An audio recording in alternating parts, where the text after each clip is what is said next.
President Donald Trump ने India, China जैसे बड़े बड़े देशों के ऊपर टैरिफ लगाया, ये हम सब जानते हैं। लेकिन क्या आप ये जानते हैं कि यूएस प्रेसिडेंट डोनाल्ड ट्रंप ने अफ्रीका के कई छोटे छोटे देशों के ऊपर भी इतना जबरदस्त टैरिफ लगाया है, इनफैक्ट सबसे ज्यादा टैरिफ लगाया है कि नौबत ये आ सकती है कि शायद उन देशों की इकोनॉमी ही कोलैप्स हो जाए।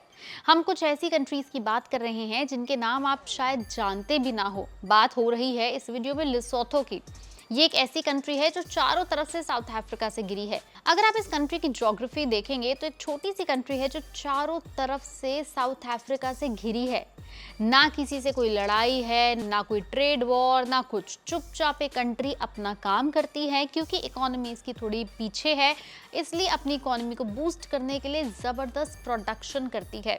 और इस कंट्री का ज्यादा से ज्यादा सामान एक्सपोर्ट होता है यूनाइटेड स्टेट्स को। अब प्रॉब्लम ये है कि यूएस का कहना है कि हम लिसोथो से एक साल के अंदर लगभग 250 मिलियन डॉलर्स का सामान लेते हैं, इंपोर्ट करते हैं, बट वापस पलट कर एक्सपोर्ट करते हैं तकरीबन 2.5 से 3 मिलियन डॉलर्स का। तो बहुत बड़ा ट्रेड डेफिसिट है और इस बढ़ते ट्रेड डेफिसिट को ही यूएस प्रेसिडेंट डोनाल्ड ट्रंप ने अपना बेस बनाकर इतना बड़ा टैरिफ लगा दिया इस कंट्री के ऊपर। बता दें कि कंट्री करती क्या है। मेजरली कंट्री जो है ये जीन्स का और कपड़ों का काम करती है, खुद मैन्युफैक्चर करते हैं और यूएस में एक्सपोर्ट करते हैं। लिसोथो के एक्सपोर्ट का 3/4 हिस्सा सिर्फ कपड़ों से आता है, स्पेशली जो जीन्स, लिवाइस और रैंगलर जैसे ब्रांड्स के लिए यहाँ बनती हैं। इन्होंने अगोवा का फायदा उठाया, एक यूएस लॉ जो साल 2000 में आया था, जिसमें अफ्रीकन कंट्रीज को कुछ गुड्स बिना टैरिफ के एक्सपोर्ट करने की अनुमति मिली थी। यूएस प्रेसिडेंट बिल क्लिंटन ने इस लॉ को साइन किया था और इसका एम था जॉब्स क्रिएट करना और अफ्रीकन इकोनॉमीज को बूस्ट करना। लेकिन यूएस प्रेसिडेंट डोनाल्ड ट्रंप के नए टैरिफ्स ने लिसोथो के सपनों पर पानी फेर दिया। अब यूएस बायर्स के लिए कॉस्ट बढ़ जाएगी, डिमांड गिर सकती है और इसका सीधा असर पड़ेगा लिसोथो की इकोनॉमी पर, जो ऑलरेडी बहुत वल्नरेबल और ऑलरेडी बहुत फ्रेजाइल है। ये ट्रेड उसकी नेशनल इनकम का 10% से ज़्यादा हिस्सा बनाता है। और सिर्फ लिसोथो ही नहीं, बाकी अफ्रीकन कंट्रीज़ की अगर आप ज्योग्राफी देखें तो उनके ऊपर भी बहुत बड़ा बर्डन पड़ा है इस टैरिफ का। Madagascar 47%, Mauritius 40%, Botswana 37%, south Africa 30% and Nigeria 14%.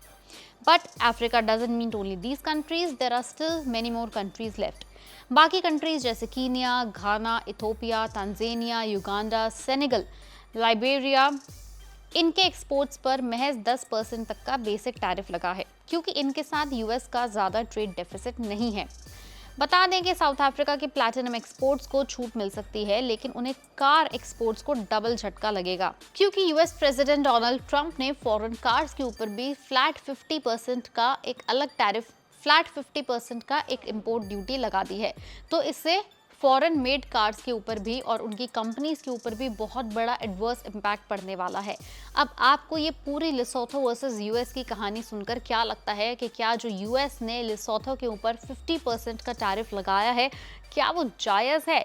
If yes, आप हमें नीचे कमेंट सेक्शन में लिख के बताएं, इफ़ नो तो भी लिख के बताएं। अब देखना ये है कि इस ट्रंप टैरिफ कॉन्फ्लिक्ट के अंदर कौन जीतता है, यूएस वाली साइड या रेस्ट ऑफ द वर्ल्ड। आपका इसके ऊपर क्या अनुमान है, हमें नीचे कमेंट सेक्शन में लिख के ज़रूर बताएं। हम इस ट्रंप टैरिफ कॉन्फ्लिक्ट की अपडेट्स आपके पास टाइम टू टाइम लाते रहेंगे। वीडियो पसंद आई तो लाइक करें, शेयर करें, चैनल को फॉलो और सब्सक्राइब करना ना भूलें।